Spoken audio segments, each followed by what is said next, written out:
Now let us discuss with further questions. That is question number 5. Maximum number of molecules of methyl iodide that can react with a molecule of CH3NH2. Let us write the reaction for this. When CH3NH2 is made to react with methyl iodide, so here hydrogen iodide gets eliminated along with the formation of what? CH3. Here one more CH3 is there. I can write it as CH3 twice NH. So this CH3 twice NH can react with one more molecule of methyl iodide. So that what I can write? This is CH3 twice, already one more CH3, that is CH3 thrice N.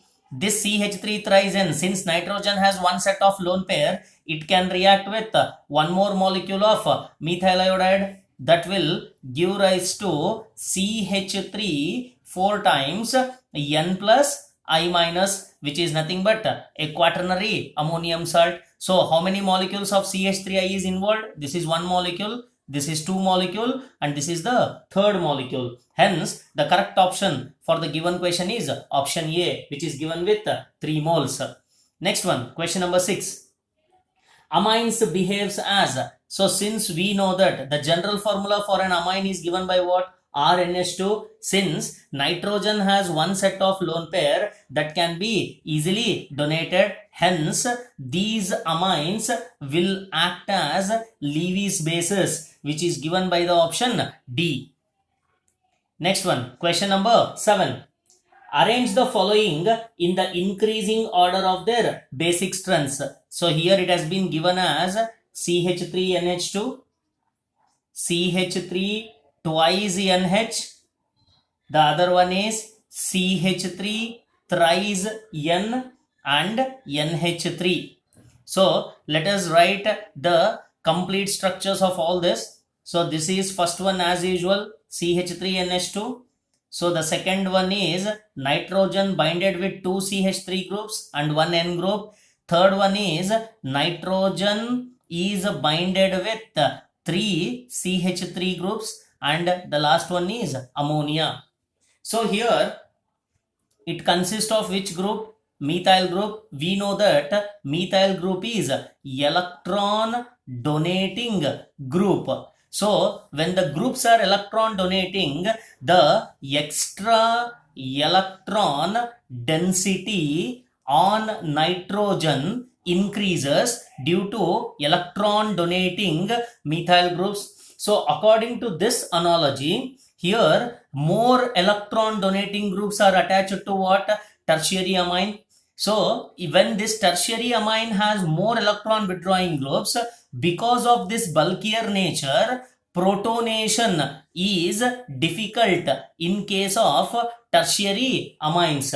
So when we analyze with this, according to this, the actual representation of basic strength should be what? Ammonia is less than methylamine, which is less than dimethylamine, and dimethylamine should be less than trimethylamine. This should be the representation according to what? Electron donating groups. But when it comes to 3-degree amine, in 3-degree amine, the methyl groups are bulkier in its nature, which inhibits the attack of H+.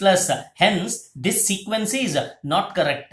So, this trimethylamine basic nature will be less as compared to primary amine. Hence, the actual representation of basic nature or basic strength with relevance to amines can be represented as what? Ammonia, which is less than trimethylamine, and this trimethylamine is less than methylamine, and the methylamine is less than dimethylamine. Hence, the correct option for the given question is what? Option A. Next one, question number 8. So they have given a reaction and they are asking us to identify D in a particular reaction. That is, it has been given as CH3CH2Br. It is made to react with what? aqueous KOH. So when it is with aqueous KOH, we get what? Alcohol, that is CH3, CH2OH. This is A. This particular alcohol is subjected to what? Oxidation by using KMnO4. So when it is subjected to oxidation, since it is the strongest oxidizing agent, we get a carboxylic acid. So this carboxylic acid is what? It is B. Further, this B is subjected to ammonia and it is subjected to heating. When it is subjected to ammonia and heating means we get amide, which is given by CH3 double bond O NH2. This is nothing but what? C. Further, this amide is made to react with bromine in the presence of alkali. Again, it is known as Hofmann's bromamide reaction. So, in Hofmann's bromide reaction, from amide, we are going to get amine, that is CH3NH2. Hence, the correct option for the question is option C, which is given with methyl amine.